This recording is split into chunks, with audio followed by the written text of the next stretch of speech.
స్తోత్రం పరిశుద్ధ యేసు ప్రభా మీకు వందనాలు తండ్రి. అబ్రహాం ఇస్సాకు యాకోబుల దేవా మీకు వందనాలు తండ్రి. దయగల రాజా మీకు వందనాలు తండ్రి.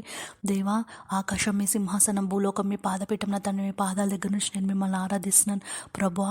మరి ఈరోజు దేవా ఈ శుక్రవారం ప్రార్థనని మీ సన్నిధికి చేర్చుకోండి ప్రభువా. దేవా యేసు ప్రభా, మరి సమస్త జనులని మీ రెక్కల కింద భద్రపరచుకున్న తండ్రి. యేసు ప్రభా, నీ బిడ్డలు ఎంతమంది దేవా మరణ పడక మీద ఉండి మిమ్మల్ని ఆరాధిస్తున్నారో దేవా, మరి వాళ్ళ మొరను ఆలకించండి దేవా.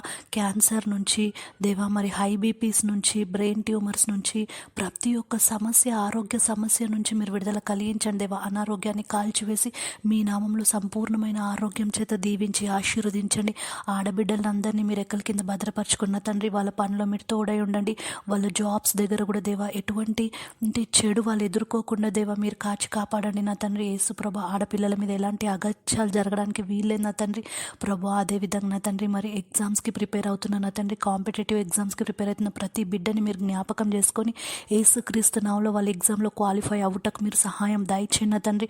మంచి భవిష్యత్తుని దయచేయండి దేవా. నిరుద్యోగాన్ని కొట్టివేసి నీ బిడ్డలందరికీ ఉద్యోగాలు దయచేయండి నా తండ్రి. యేసు ప్రభా అదేవిధంగా తండ్రి, ఇంట్లో ఒంటరిగా ఉంటున్న వృద్ధులకి, మహిళలకి మీ సహాయం దయచేయండి దేవా. మీ కాపుదల దయచేయండి ప్రభా. మరి దేవా మీ నిమిత్తం ప్రార్థన చేస్తున్న ప్రతి బిడ్డకి యేసుక్రీస్తునామములో మీ రక్షణ కలిగించండి దేవా. మీ బిడ్డలందరినీ మీరు రెక్కల కింద భద్రపరచుకున్న తండ్రి.